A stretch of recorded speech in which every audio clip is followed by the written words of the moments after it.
Assalamualaikum warahmatullahi wabarakatuh.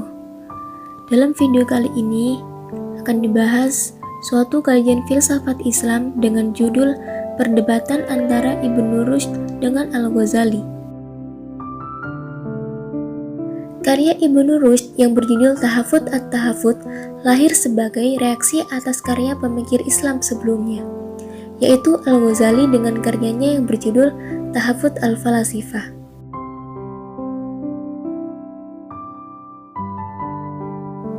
Dalam karyanya Tahafut al-Falasifah, Al-Ghazali memberikan kritikan pada para filsuf sebelumnya, khususnya Al-Farabi dan Ibnu Sina dalam 20 persoalan.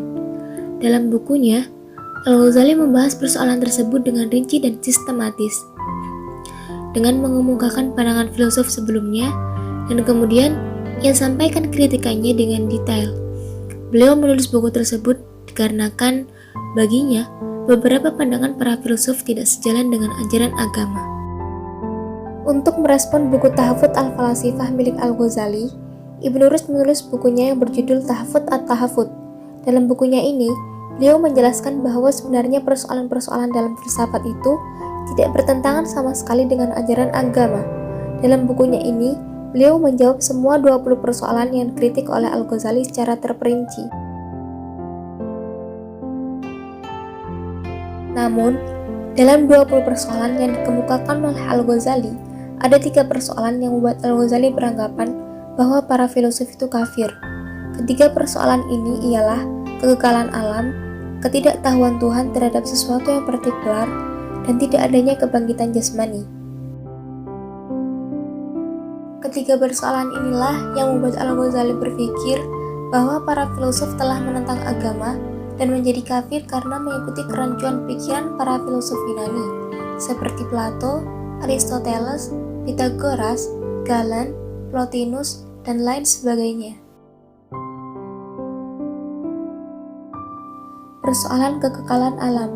Menurut Al-Ghazali, alam itu muncul dengan kehendak kekal dan bersamaan ketika waktu adanya kehendak tersebut.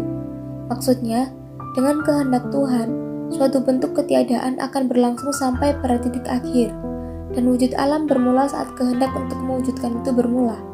Dengan demikian, ketika Tuhan belum berkehendak alam itu ada, maka wujud alam tidak ada. Dan ketika Tuhan berkehendak untuk mewujudkan alam itu ada, maka alam itu akan ada.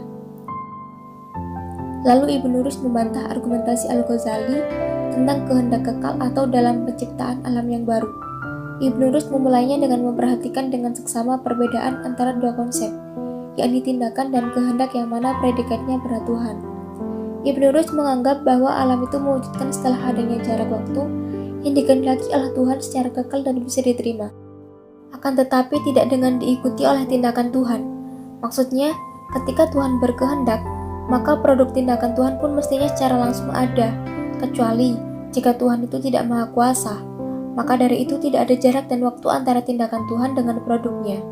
Dengan demikian, bahwasanya alam itu dipandang sebagai produk dari tindakan Tuhan, bukan kehendaknya.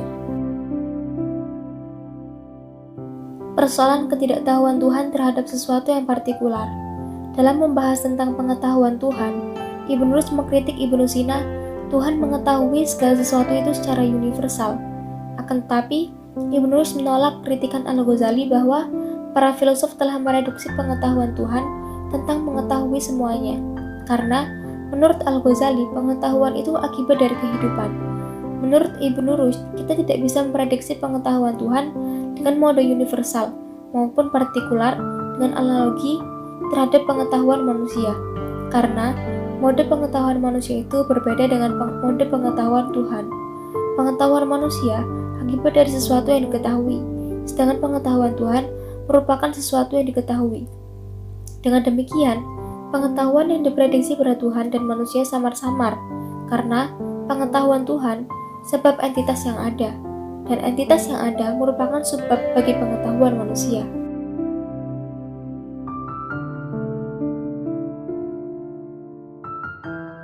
Persoalan tidak adanya kebangkitan jasmani. Al-Ghazali mengklaim bahwa tidak ada orang Islam yang berpendapat bahwa pembangkitan akan terjadi hanya bentuk rohani. Tetapi dalam buku lain, Al-Ghazali menuliskan bahwa bagi kaum sufi, pembangkitan akan terjadi hanya dalam bentuk rohani, tidak dalam bentuk jasmani.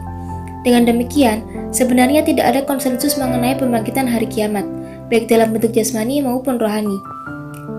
Ibnu Rushd berpendapat bahwa hanya bagi orang awam sajalah persoalan pembangkitan itu perlu digambarkan dalam bentuk jasmani, karena pembangkitan jasmani lebih mendorong mereka untuk melakukan pekerjaan yang baik. Bagi orang awam, kebangkitan jasmani lebih ditangkap imajinasi daripada penjelasan filosofis kebangkitan rohani yang sangat abstrak. Penjelasan jasmani itu akan membuat seseorang merasa takut atau termotivasi untuk melaksanakan atau menjauhi perintah Tuhan karena mudah divisualisasikan. Sekian sedikit pembahasan dari saya mengenai perdebatan antara Ibnu Rushd dengan Al-Ghazali. Kurang lebihnya saya mohon maaf. Wassalamualaikum warahmatullahi wabarakatuh.